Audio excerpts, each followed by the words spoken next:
Hello students, welcome back to my YouTube channel. ನಾನು ನಿಮಗೆ ಇವತ್ತಿನ ವಿಡಿಯೋದಲ್ಲಿ ಕ್ವಾರ್ಟೈಲ್ ಡಿವಿಯೇಷನ್ ಆಗಿ ಕೋಎಫಿಷಿಯಂಟ್ ಆಫ್ ಕ್ವಾರ್ಟೈಲ್ ಡಿವಿಯೇಷನ್ ಅಲ್ಲಿ ಡಿಫ್ರೆಂಟ್ ಪ್ರಾಬ್ಲಮ್ ಮಾಡಿಸ್ತಾ ಇದ್ದೀನಿ. ಈ ಕ್ವಶನ್ ಅಲ್ಲಿ ಕ್ಲಾಸ್ ಇಂಟರ್ವಲ್ ಅನ್ನ ಡೈರೆಕ್ಟ್ ಆಗಿ ಕೊಡಲಿಲ್ಲ. Instead of that class interval ಅನ್ನ ಎಬೋ 100, ಎಬೋ 200, ಎಬೋ 300, ಎಬೋ 400 ಈ ತರದಲ್ಲಿ ಕೊಟ್ಟಿದ್ದಾರೆ. ಎಬೋ ಅಂತ ಕೊಟ್ಟರು ಒಂದೇನೆ, ಮೋರ್ ದ್ಯಾನ್ ಅಂತ ಕೊಟ್ಟರು ಒಂದೇನೆ. ಕ್ಲಾಸ್ ಇಂಟರ್ವಲ್ ಎಬೋ 100 ಅಂತಂದ್ರೆ 100ಕ್ಕಿಂತ ಜಾಸ್ತಿ. ಹಾಗಾದ್ರೆ ಎಷ್ಟು ಬರ್ಕೊಳ್ಬೇಕು ನೀವು? 100 to 150, 150 to 200 ಆ ಥರ ಬರ್ಕೊಳ್ಬೇಕಾ?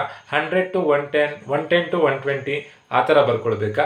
ಹೇಗೆ ಬರ್ಕೊಳ್ಬೇಕು ಅಂತ ಡಿಸೈಡ್ ಮಾಡುವಂಥದ್ದು ಇದರಲ್ಲಿ ಡಿಫ್ರೆನ್ಸ್. 100, 200, 300 ಇದೆ, ಡಿಫ್ರೆನ್ಸ್ 100, 100 ಇದೆ. ಸೊ ನೀವು ಹೇಗೆ ಬರ್ಕೊಳ್ಬೇಕು ಅಂತಂದರೆ ಎಬೋ 100 ಅಂದರೆ 100ಕ್ಕಿಂತ ಜಾಸ್ತಿ. ಹಾಗಾದರೆ ಎಷ್ಟು ಬರ್ಕೊಳ್ಬೇಕು? 100ರಿಂದ 200. ಏನಕ್ಕೆ 100ರಿಂದ 200 ಬರ್ಕೊಳ್ಬೇಕು? ಡಿಫ್ರೆನ್ಸ್ 200 ಇದೆ. ಇಲ್ಲಿರೋ ಸೆಕೆಂಡ್ ನಂಬರ್ ಎಷ್ಟು? 200 ಇದೆ. ಸೊ ನೀವು ಇಲ್ಲಿ ಕ್ಲಾಸ್ ಇಂಟರ್ವಲ್ ಹೇಗೆ ಬರ್ಕೊಳ್ಬೇಕು ಅಂತಂದರೆ 100 to 200, ನೆಕ್ಸ್ಟ್ 200 to 300 ಇದೇ ಥರ ಬರ್ಕೊಳ್ಬೇಕಾಗತ್ತೆ. ಇದೇ ಕ್ವಶನಲ್ಲಿ ಎಬೋ ಅಂತ ಕೊಡೋ ಬದಲು ಬಿಲೋ 100 ಅಂತ ಕೊಟ್ಟರೆ 0 to 100, 100 to 200 ಆ ಥರ ಬರ್ಕೊಳ್ಬೇಕಾಗ್ತಿತ್ತು. ಸೊ ಇಲ್ಲಿ ಎಬೋ ಅಂತ ಕೊಟ್ಟಿರೋದ್ರಿಂದ 100ಕ್ಕಿಂತ ಜಾಸ್ತಿ. 100ಕ್ಕಿಂತ ಜಾಸ್ತಿ ಅಂದರೆ 100ರಿಂದ 200, 200ರಿಂದ 300, 300ರಿಂದ 400 ಆ ಥರದಲ್ಲಿ ಎಲ್ಲ ಕ್ಲಾಸ್ ಇಂಟರ್ವಲನ್ನು ಬರ್ಕೊಳ್ಬೇಕು. ನಾನಿಲ್ಲಿ ಎಲ್ಲ ಕ್ಲಾಸ್ ಇಂಟರ್ವಲನ್ನು ಬರ್ಕೊಳ್ತಾ ಇದ್ದೀನಿ. ಎಲ್ಲ ಕ್ಲಾಸ್ ಇಂಟರ್ವಲನ್ನು ಬರ್ಕೊಂಡಿದ್ದೀನಿ. Last class interval more than 1000 ಇದೆ, ಎಬೋ 1000 ಇದೆ, ಅಂದರೆ 1000 to 1100 ಅಂತ ಅರ್ಥ. ಸೊ ಈಗ ಫ್ರೀಕ್ವೆನ್ಸಿಯನ್ನು ಡಿಕ್ರೀಸಿಂಗ್ ಆರ್ಡರಲ್ಲಿ ಕೊಟ್ಟಿದ್ದಾರೆ. ನಾನು ಆಲ್ರೆಡಿ ನಿಮಗೆ ಪ್ರೀವಿಯಸ್ ವಿಡಿಯೋದಲ್ಲಿ ತಿಳಿಸಿದ್ದೀನಿ, ಯಾವಾಗಲೂ ಫ್ರೀಕ್ವೆನ್ಸಿ ಎಲ್ಲ ನಂಬರ್ ಮಿಕ್ಸಪ್ ಆಗಿ ಇರಬೇಕು. ಅಂದರೆ ಇನ್ಕ್ರೀಸಿಂಗ್ ಆರ್ಡರಲ್ಲೂ ಇರಬಾರ್ದು, ಡಿಕ್ರೀಸಿಂಗ್ ಆರ್ಡರಲ್ಲೂ ಇರಬಾರ್ದು. ಸೊ ಲಾಸ್ಟ್ ಪ್ರಾಬ್ಲಮಲ್ಲಿ ಇನ್ಕ್ರೀಸಿಂಗ್ ಆರ್ಡರಲ್ಲಿ ಕೊಟ್ಟಾಗ ಹೇಗೆ ಮಾಡಬೇಕು ಅನ್ನೋದನ್ನು ಲಾಸ್ಟ್ ವಿಡಿಯೋದಲ್ಲಿ ತಿಳಿಸಿದ್ದೆ. ನೋಡಿ, ಯೂಶಲಿ ಫ್ರೀಕ್ವೆನ್ಸಿ ಹೇಗಿರಬೇಕು ಅಂತಂದರೆ ನಾನು ನಿಮಗೆ ಫಸ್ಟ್ ಪ್ರಾಬ್ಲಮಲ್ಲಿ ತಿಳಿಸಿದ್ದೀನಿ. ನೋಡಿ, ಫ್ರೀಕ್ವೆನ್ಸಿ ಯಾವಾಗಲೂ ಎಲ್ಲ ನಂಬರ್ ಮಿಕ್ಸಪ್ ಆಗಿ ಇರಬೇಕು. ಫಾರ್ ಎಕ್ಸಾಂಪಲ್ ಇಲ್ಲಿದೆ ನೋಡಿ, 10, 15, 20 ಇನ್ಕ್ರೀಸಿಂಗ್ ಆರ್ಡರಲ್ಲೂ ಇಲ್ಲ, ಡಿಕ್ರೀಸಿಂಗ್ ಆರ್ಡರಲ್ಲೂ ಇಲ್ಲ, ಈ ಥರದಲ್ಲಿ ಫ್ರೀಕ್ವೆನ್ಸಿ ಇರಬೇಕು. ಬಟ್ ಈಗ ಫ್ರೀಕ್ವೆನ್ಸಿ ಹೇಗಿದೆ? ಡಿಕ್ರೀಸಿಂಗ್ ಆರ್ಡರಲ್ಲಿ ಇದೆ. ಹೀಗಿದ್ದಾಗ ನಾವು ಹೇಗೆ ಮಾಡ್ಕೊಳ್ಬೇಕು ಅಂತಂದರೆ ಡಿಫ್ರೆನ್ಸ್ ನೋಡಿ ಫ್ರೀಕ್ವೆನ್ಸಿಯನ್ನು ಬರಿತಾ ಹೋಗಬೇಕು. ಸೊ ಈಗ ಫ್ರೀಕ್ವೆನ್ಸಿಯನ್ನು ಹೊಸದಾಗಿ ಕ್ಯಾಲ್ಕುಲೇಷನ್ ಮಾಡಬೇಕಾಗಿರೋದ್ರಿಂದ ಅದಕ್ಕೆ ನಾವು ಅಡ್ಜಸ್ಟೆಡ್ ಫ್ರೀಕ್ವೆನ್ಸಿ ಅಂತ ಅಂತೀವಿ.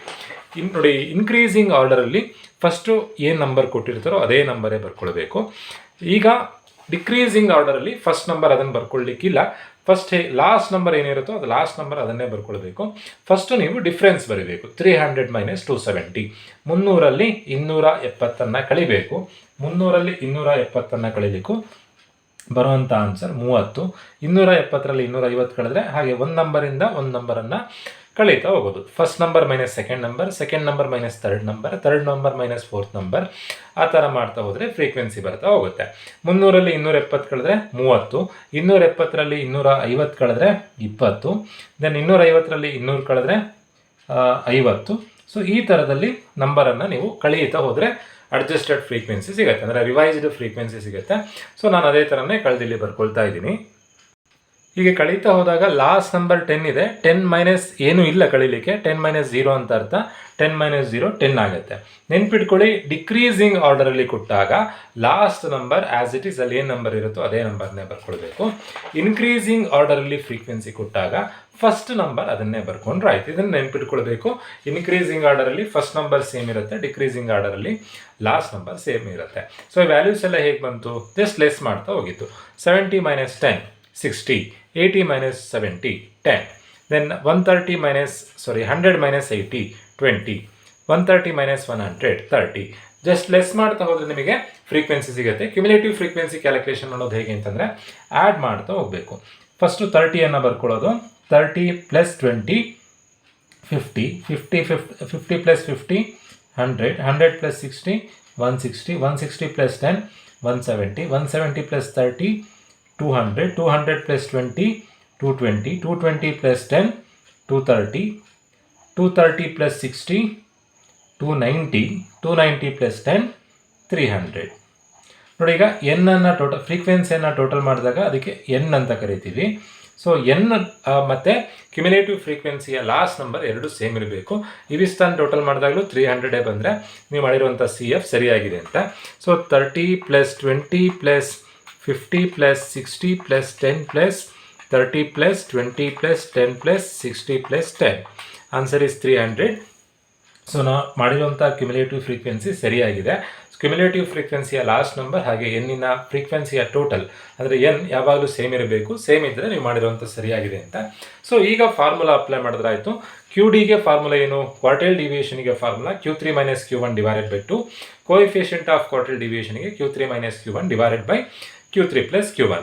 ಸೊ ಫಸ್ಟ್ ನಾವೀಗ Q1 ಮತ್ತು Q3 ಅನ್ನು ಫೈಂಡ್ ಔಟ್ ಮಾಡ್ಕೊಳ್ಬೇಕು. Q1ಗೆ formula L + n/4 - CF divided by F into I. So ಈ ಫಾರ್ಮುಲಾ ಅಪ್ಲೈ ಮಾಡಿದಾಗ ನಮಗೆ Q1 ಸಿಗತ್ತೆ. ಸೊ ಫಸ್ಟ್ ಫಾರ್ಮುಲಾ ಅಪ್ಲೈ ಮಾಡೋದಕ್ಕಿಂತ ಮುಂಚೆ ಫಸ್ಟು n/4 ಮಾಡ್ಕೊಳ್ಬೇಕು. ಫಾರ್ಮುಲಾದಲ್ಲಿ n/4 ಇದೆ, ಹಾಗಾಗಿ n/4 ಮಾಡ್ಕೊಳ್ಬೇಕು. n ಅಂತಂದರೆ ಫ್ರೀಕ್ವೆನ್ಸಿಯ ಟೋಟಲ್ 300 ಇದೆ. 300 ಡಿವೈಡೆಡ್ ಬೈ 4 ಮಾಡ್ಕೊಳ್ಬೇಕು. 300 ಡಿವೈಡೆಡ್ ಬೈ 4 ಮಾಡಿದಾಗ ಬರುವಂಥ ಆನ್ಸರ್ 75. ಸೊ ನೀವು ಮಾಡಿರುವಂಥ ಕ್ಯುಮುಲೇಟಿವ್ ಫ್ರೀಕ್ವೆನ್ಸಿಯನ್ನು ನೋಡಬೇಕು. ಕ್ಯುಮುಲೇಟಿವ್ ಫ್ರೀಕ್ವೆನ್ಸಿಯಲ್ಲಿ 75ಗಿಂತ ಜಾಸ್ತಿ ಎಲ್ಲಿದೆ ಅಂತ ನೋಡಬೇಕು. ಫಸ್ಟ್ ಕ್ಯುಮುಲೇಟಿವ್ ಫ್ರೀಕ್ವೆನ್ಸಿ 30 ಇದೆ, 75ಗಿಂತ ಕಮ್ಮಿ ಇದೆ. ನೆಕ್ಸ್ಟು 75ಗಿಂತ ಕಮ್ಮಿ ಇದೆ. ನೆಕ್ಸ್ಟ್ ಇರುವಂಥದ್ದು 100 75ಗಿಂತ ಜಾಸ್ತಿ ಇದೆ. ಸೊ ಇಲ್ಲಿಗೆ ಮಾರ್ಕ್ ಮಾಡ್ಕೊಳ್ತಾ ಇದ್ದೀನಿ. ಅಲ್ಲಿ ನಾವು n/4 ಮಾಡಿದಾಗ ಏನು ವ್ಯಾಲ್ಯೂ ಬಂದಿರುತ್ತೋ ಆ ಫ್ರೀಕ್ವೆನ್ಸಿ ನೋಡಿ. n/4 ಮಾಡಿದಾಗ 75 ಬಂದಿತ್ತು. 75ಗಿಂತ ಜಾಸ್ತಿ ಎಲ್ಲಿದೆಯೋ ಅಲ್ಲಿಗೆ ಮಾರ್ಕ್ ಮಾಡಬೇಕು. ಮಾರ್ಕ್ ಮಾಡಿಕೊಂಡು ದೆನ್ ನೀವು ಫಾರ್ಮುಲಾ ಅಪ್ಲೈ ಮಾಡಬೇಕು.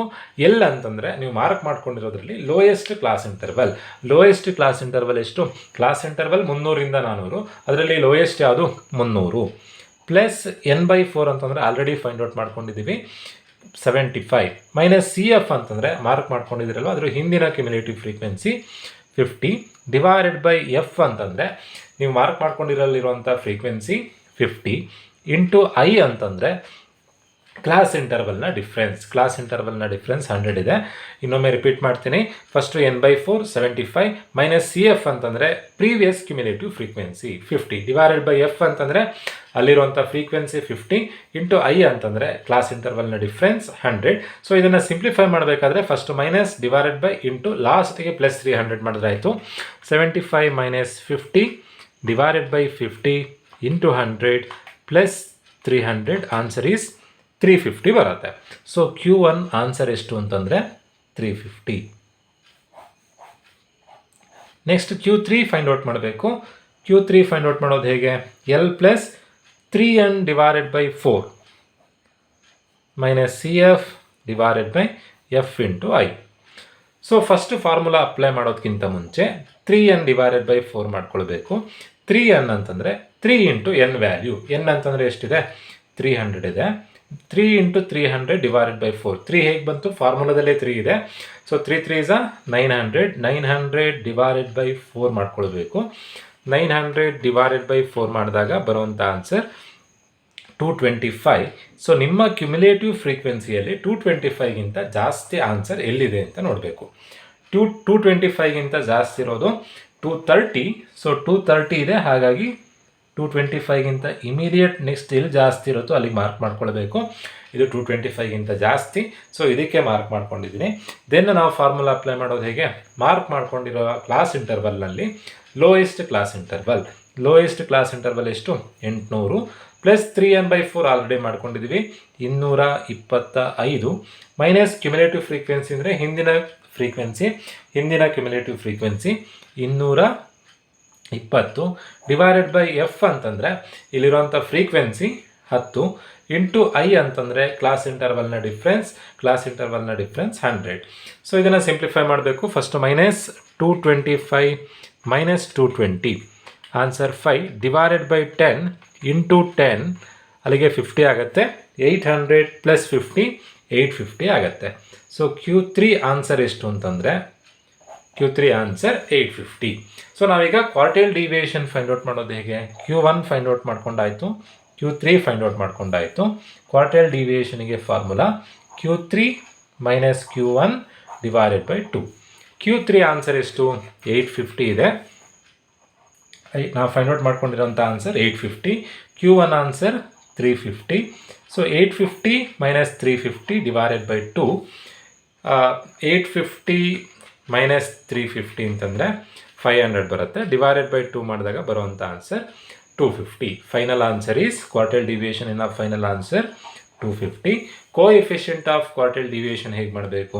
Q3 - Q1 divided by Q3 + Q1. Q3 ಅಂದರೆ 850 ಮೈನಸ್ Q1 ಅಂತಂದರೆ 350 ಡಿವೈಡೆಡ್ ಬೈ 850 + 350. 850ರಲ್ಲಿ 350 ಕಳೆದ್ರೆ 850 - 350 ಮಾಡಿದಾಗ 500 ಬರುತ್ತೆ.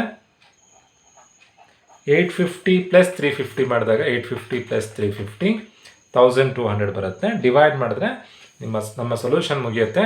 500 - 120 1200 ಅಂತಂದರೆ ಬರುವಂಥ ಆನ್ಸರ್ 500 ಡಿವೈಡ್ ಮಾಡಿದಾಗ 500 / 1200 ಮಾಡಿದಾಗ ಫೈನಲ್ ಆನ್ಸರ್ 0.416 ಬರುತ್ತೆ. ಅಲ್ಲಿಗೆ ಕ್ವಾರ್ಟೈಲ್ ಡಿವಿಯೇಷನಲ್ಲಿ ಎಲ್ಲ ಥರದ ಪ್ರಾಬ್ಲಮ್ ಮಾಡಿಸಿದ್ದೀನಿ. ಎಬೋ ಇದ್ದಾಗ ಹೇಗೆ, ಬಿಲೋ ಇದ್ದಾಗ ಹೇಗೆ, ಫ್ರೀಕ್ವೆನ್ಸಿ ಇನ್ಕ್ರೀಸಿಂಗ್ ಆರ್ಡರಲ್ಲಿ ಕೊಟ್ಟರೆ ಹೇಗೆ, ಡಿಕ್ರೀಸಿಂಗ್ ಆರ್ಡರಲ್ಲಿ ಕೊಟ್ಟರೆ ಹೇಗೆ, ದೆನ್ ಎಕ್ಸ್ಕ್ಲೂಸಿವ್ ಸೀರೀಸ್ ಕೊಟ್ಟಾಗ ಹೇಗೆ ಮಾಡಬೇಕು, ಇನ್ಕ್ಲೂಸಿವ್ ಸೀರೀಸ್ ಕೊಟ್ಟಾಗ ಹೇಗೆ ಮಾಡಬೇಕು ಎಲ್ಲದನ್ನು ನಾನು ನಿಮಗೆ ವೀಡಿಯೋದಲ್ಲಿ ತಿಳಿಸಿದ್ದೀನಿ.